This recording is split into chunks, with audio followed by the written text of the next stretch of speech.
Èèyàn lé ẹ káàbọ̀ sí Mashola Gist TV. Ṣé àlàáfíà ni ẹwà gbogbo lè ń kọ́ gist tèmi tí a gbọ́?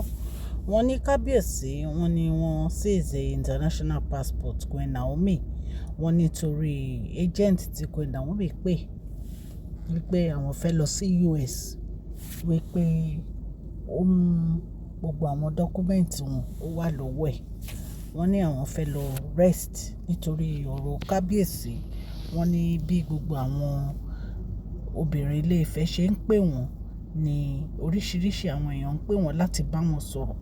Wọ́n ní Queen Naomi ní àwọn fẹ́ stay away for a while, wípé kí àwọn kúrò ní gbogbo agbègbè tí ọ̀rọ̀ yìí ti ṣẹlẹ̀ so that àwọn á fi sinmi.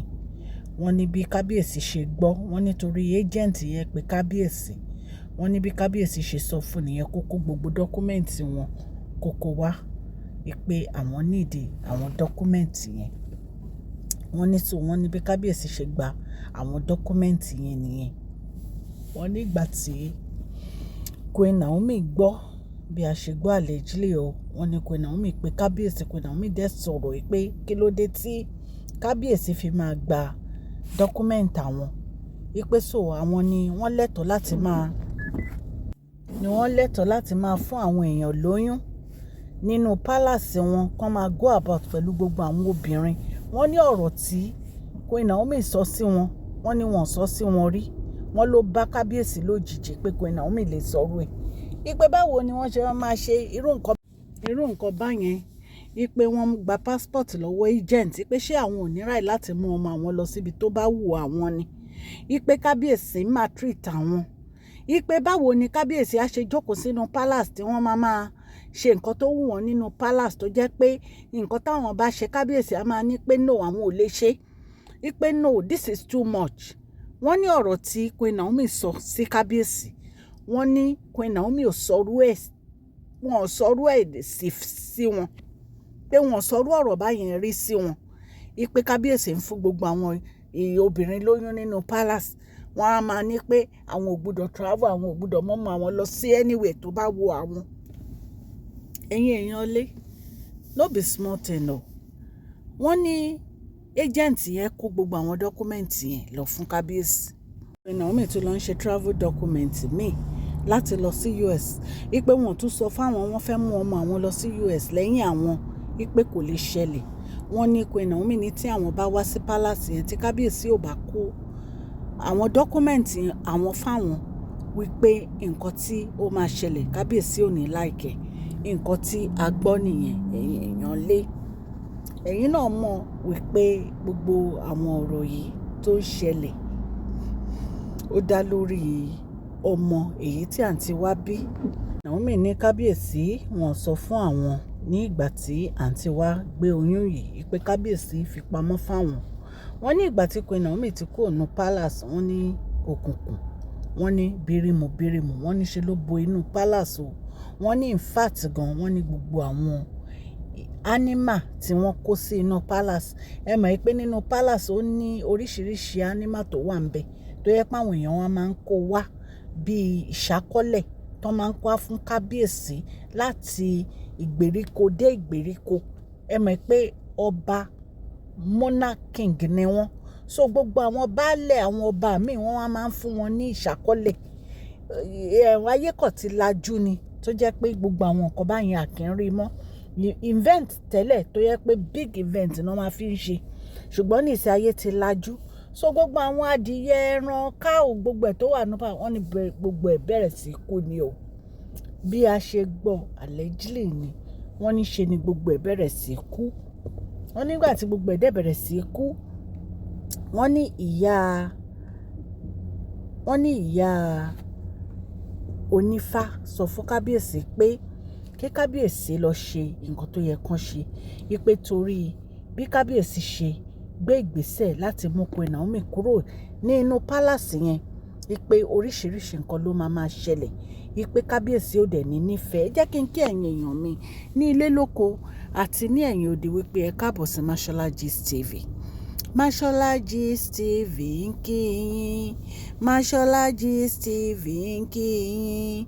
Adúpẹ́, àtọpẹ́ dá. Mashola Gist TV ń kí yín. Mashola Gist TV ń kí yín o. Ó ní ẹ ṣé o lọ́wọ́ ọkùnrin, lọ́wọ́ obìnrin, lọ́wọ́ ọmọdé, lọ́wọ́ àgbà. Àdúpẹ́ àtún ọpẹ́ dá. Mashola Gist TV ń kí yín. Ẹ̀yin olólùfẹ́ wa, ẹ káàbọ̀ sí Mashola Gist TV. Ní orí ìkànnì yìí à ń sọ̀rọ̀ nípa celebrity gist, royal gist, politics àti gbogbo nǹkan tó ń ṣẹlẹ̀ ní agbègbè orílẹ̀-èdè bàbá wa ní ilẹ̀ Nàìjíríà. Ẹ subscribe kẹ́dẹ̀ tẹ notification bells so that tá bá ti post any gist ẹ máa rí. À ń sọ Yorùbá lórí ìkànnì yìí nítorí pé a fẹ́ gbàgbé àṣà àti èdè wa. Ẹ̀yin èèyàn lé, ẹ má gbàgbé kẹ́ fún fídíò yìí ní thumbs up o. Òkè òkè ni ọlá yín á máa lọ o. Ọlá yín ò ní lọ ìsàlẹ̀ láéláé.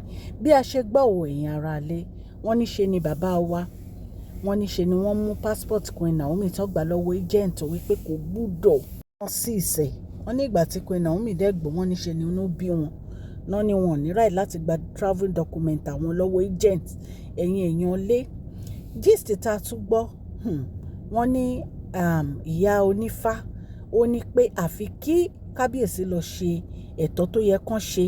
Ipe tí wọn bá lọ ṣe ẹ̀tọ́ tó yẹ kán ṣe, ipe nǹkan tí ó máa ṣẹlẹ̀ lẹ́yìn ìgbà tí Queen Naomi kúrò nínú palace, ó ní kò ní dá o. Nǹkan tí a gbọ́ nìyẹn.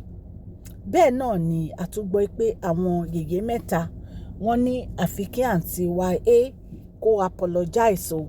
Ipe nítorí gbogbo ìgbésẹ̀ tí àǹtí wa ń gbé nínú palace yẹn, wọ́n ní kò dáa. Ipe pẹ̀lú gbogbo nǹkan tó tún sọ sí àwọn, wọ́n ní àwọn ò lè gbà. Wọ́n ní àfi kí àǹtí wa apologize. Ní nǹkan tí a gbọ́ nìyẹn tó ní àwọn yèyé mẹ́ta sọ. Ẹ̀yin èèyàn lé, ẹ̀yin náà mọ̀ pé ìgbà tí kó tó di pé àǹtí wa kó tó di pé ó bímọ, ṣe ló ń sọ fún àwọn yèyé mẹ́ta wípé àwọn yèyé mẹ́ta àwọn ni wọ́n wà nídìí ọ̀rọ̀ Queen Naomi àti kábíyèsí, pé kì í ṣe òun nìkan. Pé nítorí àwọn ni wọ́n advice òun báyìí, àwọn ni wọ́n advice òun báyìí lọ́tùn lósì, àwọn ni wọ́n advice òun ní ọ̀nà tí ò tọ́ láti fẹ́ kábíyèsí. Ṣùgbọ́n wọ́n ní àwọn yèyé mẹ́ta ní àfi kó apologize because ó bà àwọn lórúkọ jẹ́. Pé nǹkan tí ó sọ nípa àwọn, pé àwọn ò lè ní ìfẹ́ sí. Bí a ṣe gbọ́, wọ́n ní àwọn yèyé mẹ́ta ní pé ó wù ú ló fẹ́ kábíyèsí. Àwọn kọ́ làwọn force láti fẹ́ kábíyèsí. Pé so gbogbo ọ̀rọ̀ tó ń sọ pé àwọn làwọn jẹ́ kó fẹ́ kábíyèsí yẹn pé irọ́ ni gbogbo ẹ̀. Pé so ní láti apologize fún àwọn.